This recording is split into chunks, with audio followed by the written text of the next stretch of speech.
Let it be so. Om. Om Sahanā-Vavatu, Sahanā-Bhunaktu, Saha Vīryam Karavā-vahai, Tejas Vinā Vadhīta Mastu, Ma Vidvishā-Vahai. Om Shānti, Shānti, Shāntihi.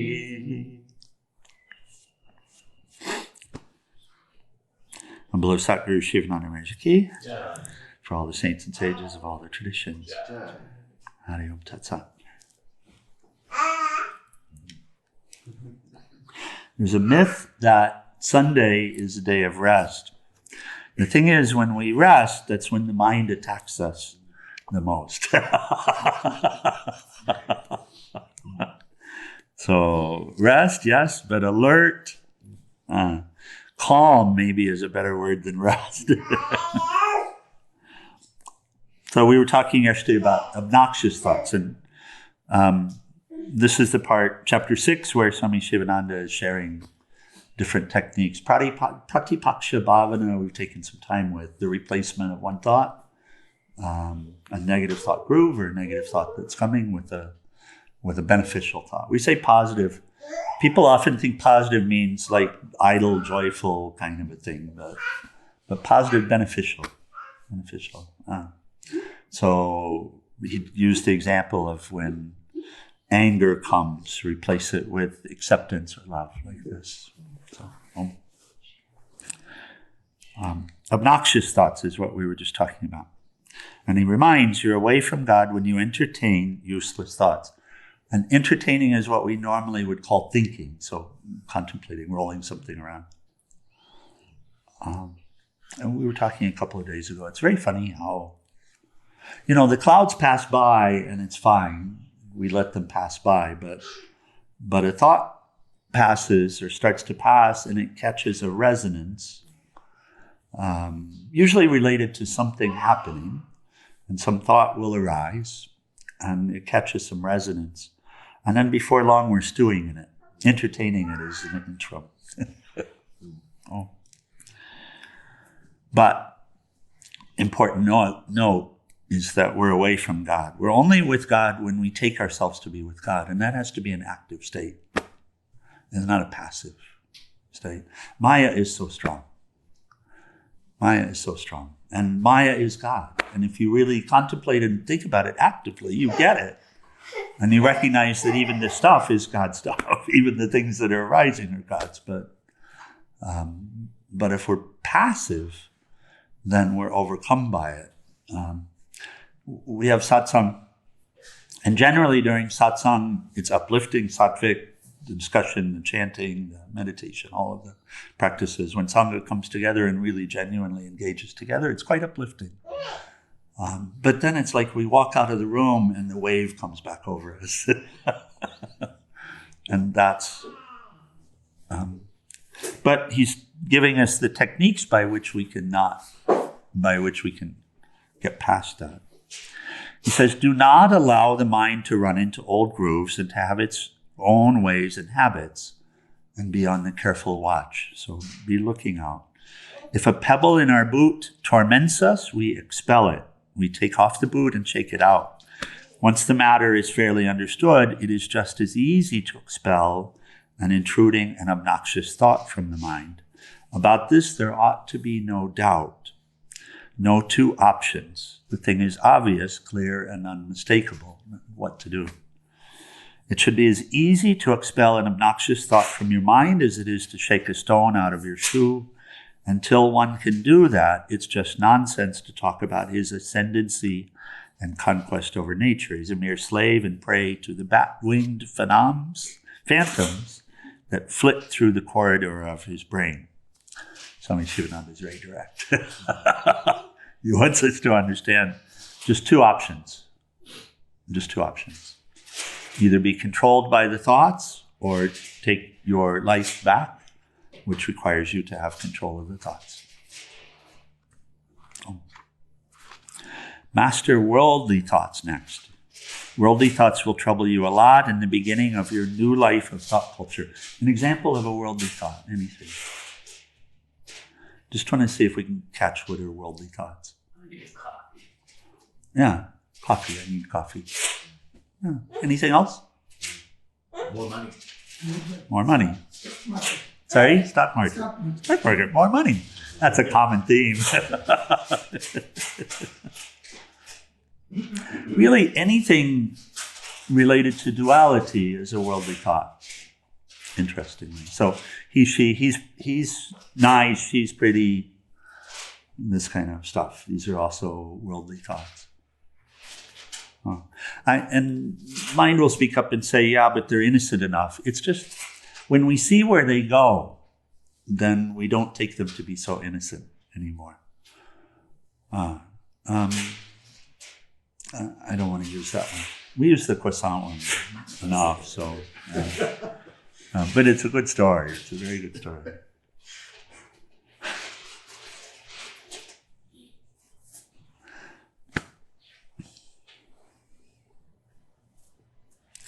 If you just have a thought, she's pretty or he's handsome. First of all, that's purely a worldly thought because it's about the body. It's not about the soul. If you're relating to the soul, then beauty is always there. Of course, he's beautiful, she's beautiful. Not even a he or she, but beauty is there. But as soon as we say, oh my goodness, she's so pretty, then look at what that does to the mind and look at what it does to you. Because as soon as we say it and then having said it in our mind, usually we don't say it outside if we're with our wife or something like that, but we say it in our mind. And then does it get repeated? Does it get repeated? Does it repeat a few times? She's still in view. Do the eyes kind of go there? Yes? And where's God? Right? So, Swami Sivananda does not subscribe to, some worldly thoughts are okay. He does not. If he did, he would not be a great master. So it's a very interesting world, the world of the mind of the saint. Because what does the saint mean? The saint means one who is free of being controlled by their lower nature. That's it. And they'll act differently and different traditions and speak differently, etc., but they don't think that much differently. Because really that means that they're not being dominated by those worldly thoughts, by the obnoxious and pernicious, etc. thoughts. So it's a whole different plane from the worldly place where, yeah, but I'm just doing this, and yeah, but I have to take care of this, and yeah, but she is pretty.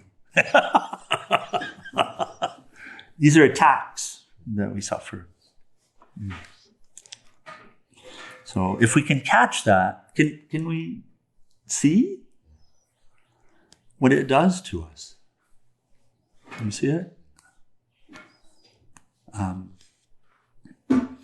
He says, worldly thoughts will trouble you a lot in the beginning of your new life of thought culture, when you choose to develop your thoughts. They trouble you also when you take the practice of meditation and spiritual life.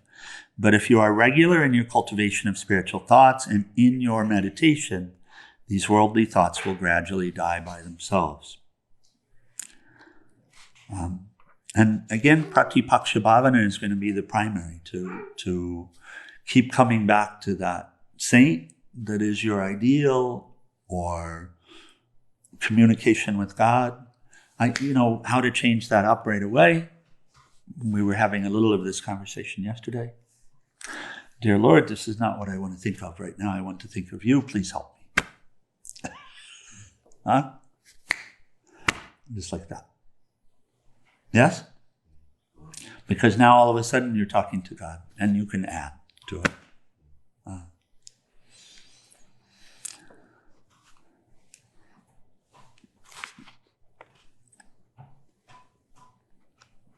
let me see God in this situation. Okay.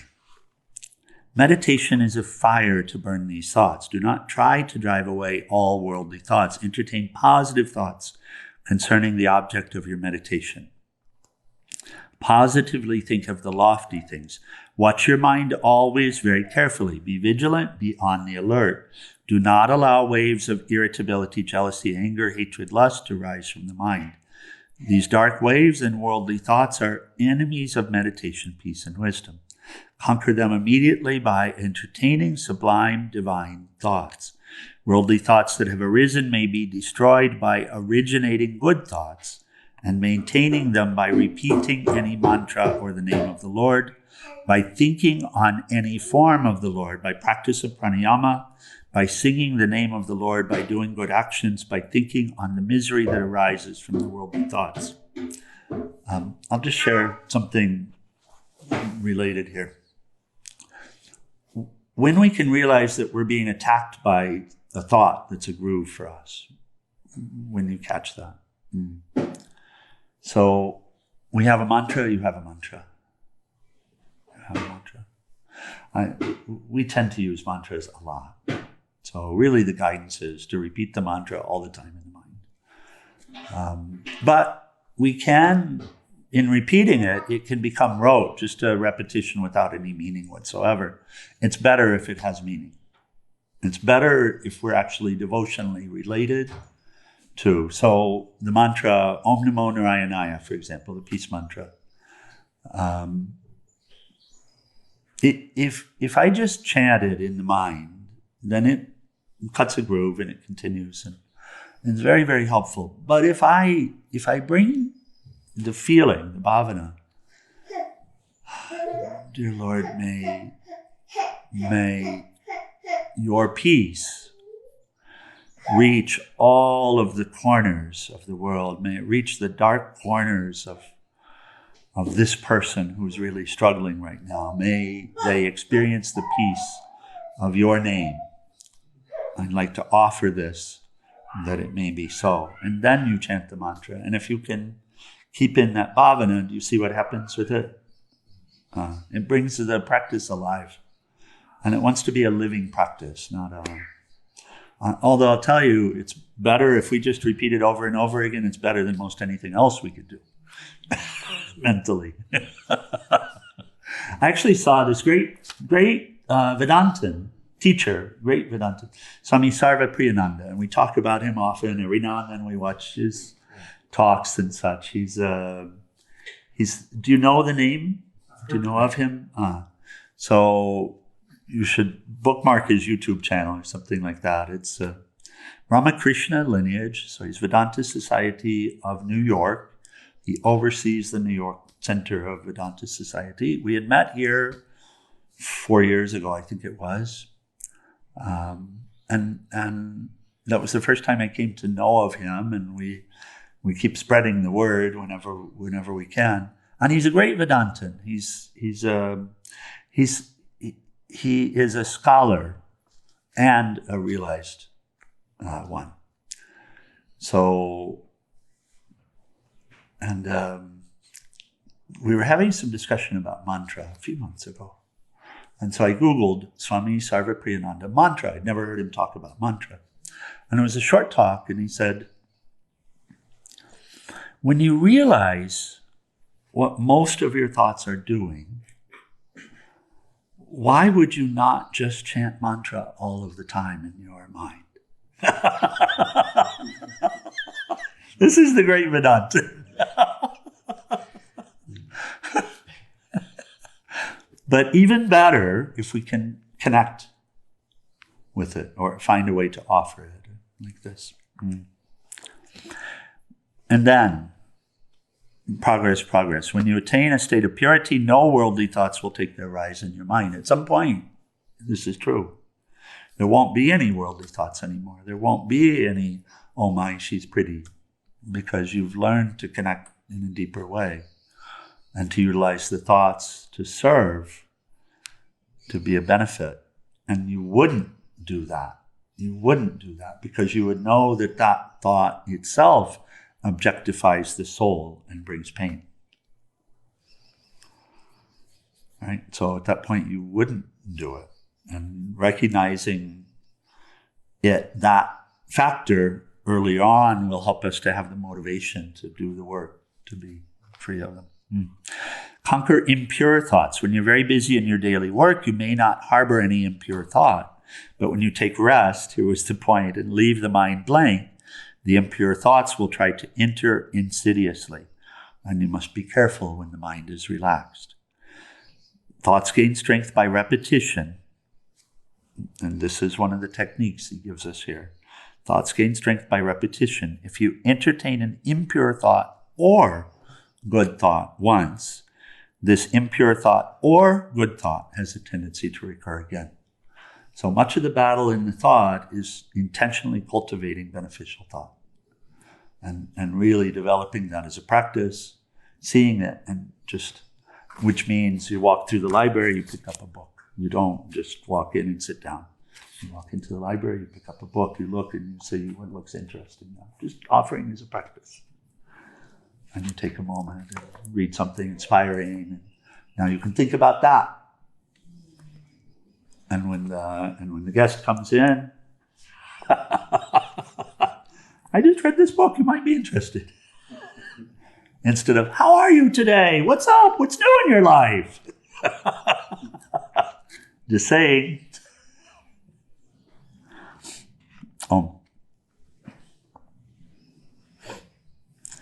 Subdue negative thoughts. Learn to subdue, to purify, to order all of your thoughts. Fight against all negative thoughts and doubts. Let sublime, divine thoughts come to you from every side. Thoughts of depression, failure, weakness, darkness, doubts, fear, etc. are negative thoughts. Cultivate positive thoughts of strength, confidence, courage, cheerfulness, and the negative thoughts will disappear. Fill the mind with divine thoughts by japa, prayer, dhyana, practice of meditation, and study of holy books. Be indifferent to all negative and undivine thoughts. And these two lines would be very good to put somewhere.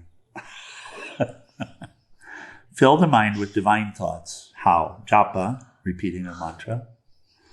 Prayer. Everything's a prayer. Just when you do it intentionally, it's prayer. Otherwise, it's still a prayer. We don't know it.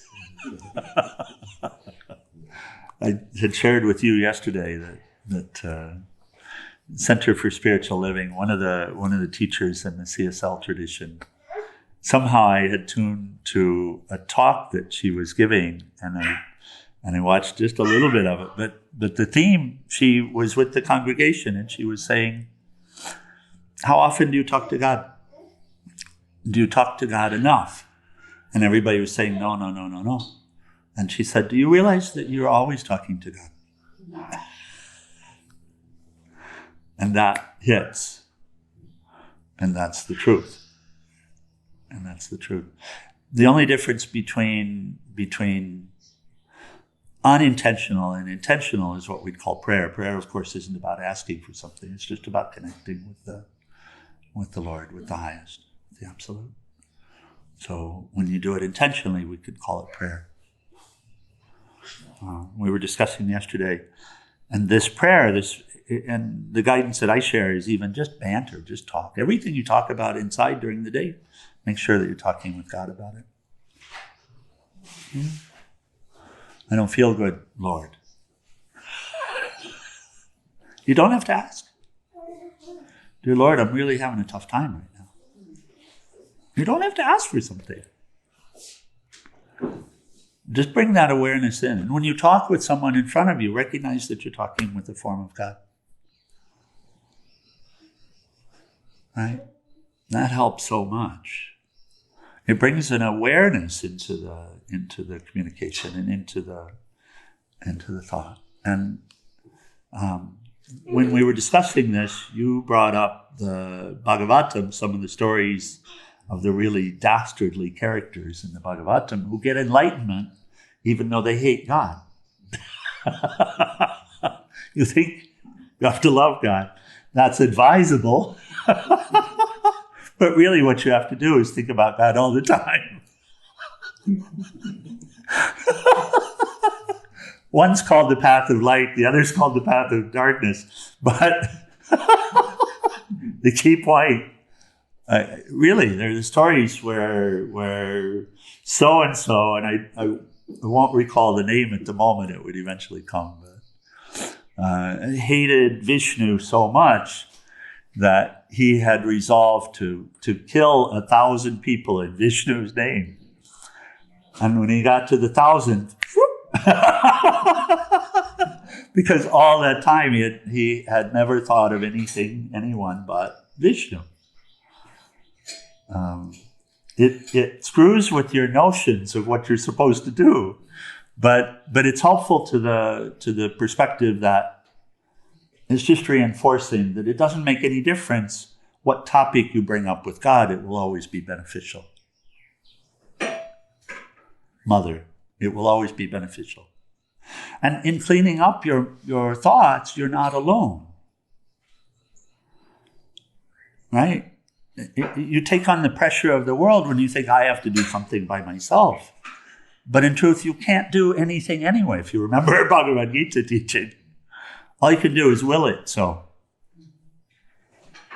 Right? Yeah. So it's so much better when you really bring this banter and you say, Dear Lord, please help me to do this. And just the fact that you say it, you'll get help. Just because you said it, just because you thought of the divine, then help is there. It already came because you thought of the divine. So fill the mind with divine thoughts. That's really the way. And be indifferent to the negative and undivine thoughts. They'll pass away. Do not struggle with them. Don't try to beat them up by brute force. Just fill with divine thoughts. It's really...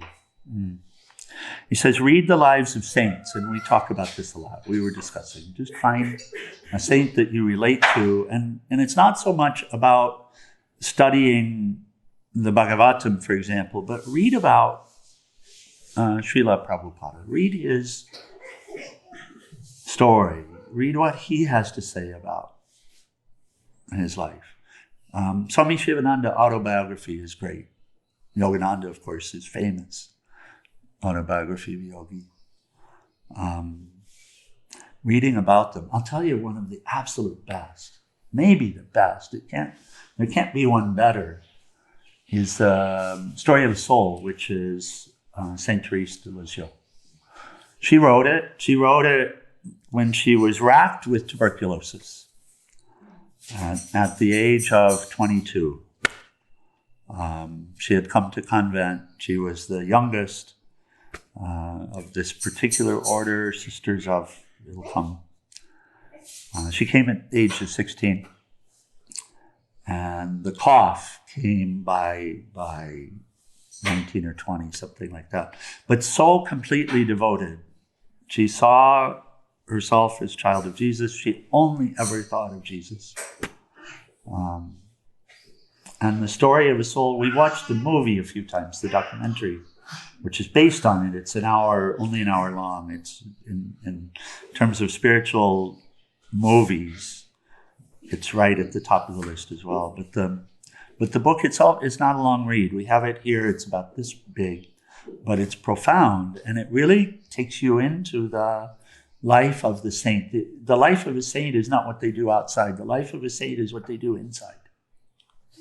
And that's what we're trying to catch. And it's so inspiring to recognize that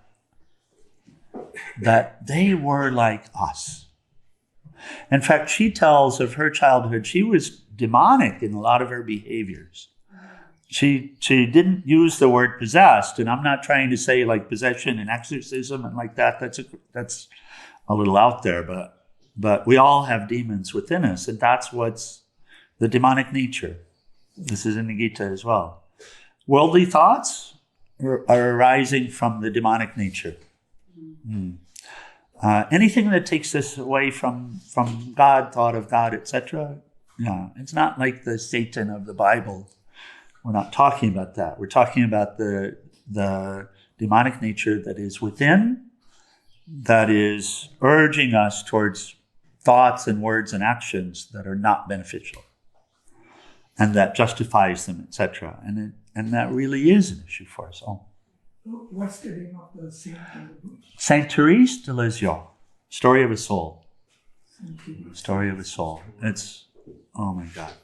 If you just got that out of this morning's satsang, that'll make it worthwhile. If you actually get it, read it. So her mother, she used to have such attacks of anger at night that she would kick the foot of the bed, and she would make so much noise that her mother had to come and get her. She was upstairs, and sometimes her mother would tie her down because she got so much caught up in this. And so, the same kind of stuff we deal with. The same kind of stuff that we deal with. And you get the flavor from the inside of how that transformation happened, how that devotion happened. And there are many, many other stories as well. This one comes to mind because it's so inspiring. She's very much a bhakti. Om. I was just wondering, did she have something really traumatic happen that caused these fits of anger? Oh, lots of trauma. But the trauma stuff, past births as well. So you don't know. Okay. You don't know. You're trying to look for, did somebody beat her or something like that? No. Yeah. Not in this birth. No. If you're looking for a specific event in this birth that causes the bout of anger, you won't find it. You might find a story that says it must have come from that.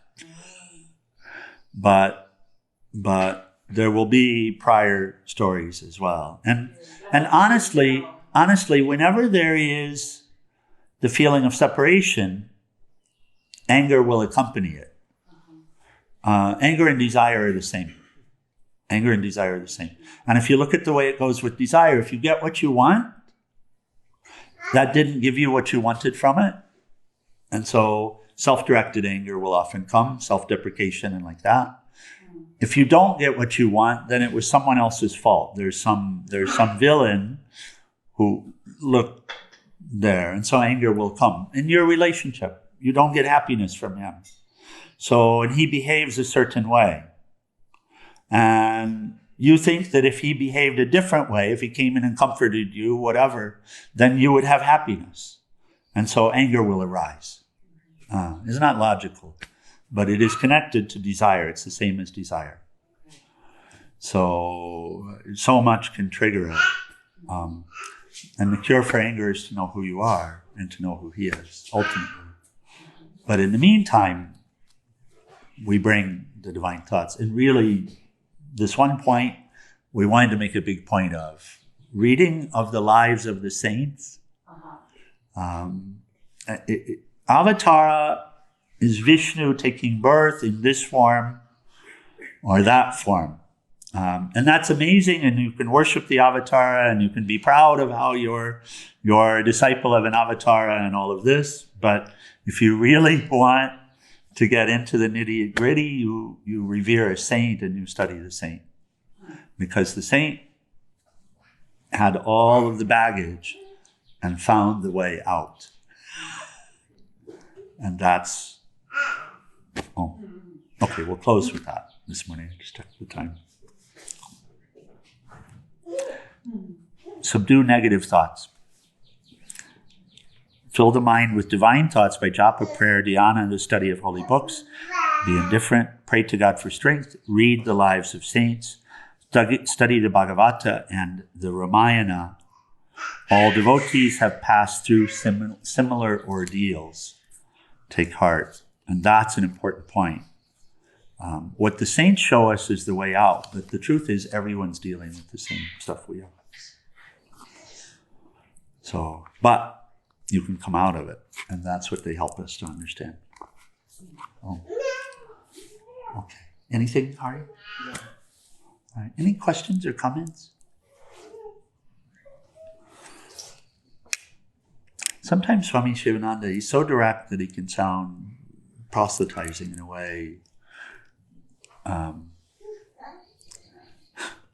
But there's so much love in this. I'll share something, a personal note. Years ago, and this helped motivate me and very much in a way towards spiritual path, because someone who I saw as a very dear friend, whenever we'd have a discussion and it would go a certain direction, which I wanted it to go to, invariably she would get very upset with me and say, "You're a hypocrite." And I remember, and it was true, by the way, but I couldn't deal with it at the time, and the ego was so strong. And Swami Sivananda sometimes will tell us this. He'll say, if you're thinking thoughts like this, you've got to go beyond it, because here's what they're doing too. And he'll use language that will help us to see how particulars, how much of a problem they are. Within our own mind, there may be this thought, well, it's really not that big of a deal, so-and-so did this and so-and-so did that. But we always fail to ask the question, but are they happy? Have they really transcended? Have they really come to the place where they're really genuinely happy and undisturbed? And Swami Sivananda comes from that place, so he's very direct with us. Sometimes some of the books like Brahmacharya I left out on the table in there, and he's very direct about Brahmacharya and continence and all of this and the way it's supposed to be practiced, etc. And most people in the world today will read a few lines and set it aside.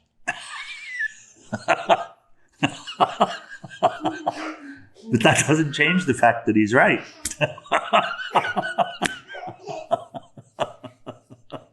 So if we have the stomach for it, if we have the stomach and we can listen and do our best still to hear and to recognize what's happening within us and understand that there's a way out of it and apply it and take the things that the ego will perk up on and say, that's not true. And allow ourselves to be present and to work with it. That's very helpful. Okay, we should close the short final prayer in Arati. And I didn't, Brian, any question or comment, anything you'd like to bring up? No. Okay. Vedaji? No, thanks. No? Okay. All right. I have one question and you answer. Did we? Very good. Om Chayambakam Yajamahe Sugandhim Pushtivardhanam Orvai Rukameva Vandanan Mritor Mokshiyamam Mritat Om Chayambakam Yajamahe Sugandhim Pushtivardhanam Orvai Rukameva Vandanan Mritor Mokshiyamam Mritat Om Trayambakam Yajamahe Sugandhim Pushtivardhanam Orvai Rukameva Vandanan Mritor Mokshiyamam Mritat Om Shānti Shānti Shāntihi. O adorable Lord of mercy and love, let us abide in Thee forever and ever. On below Satguru Shivananda Maharaj Ki, and for all the saints and sages of all the traditions.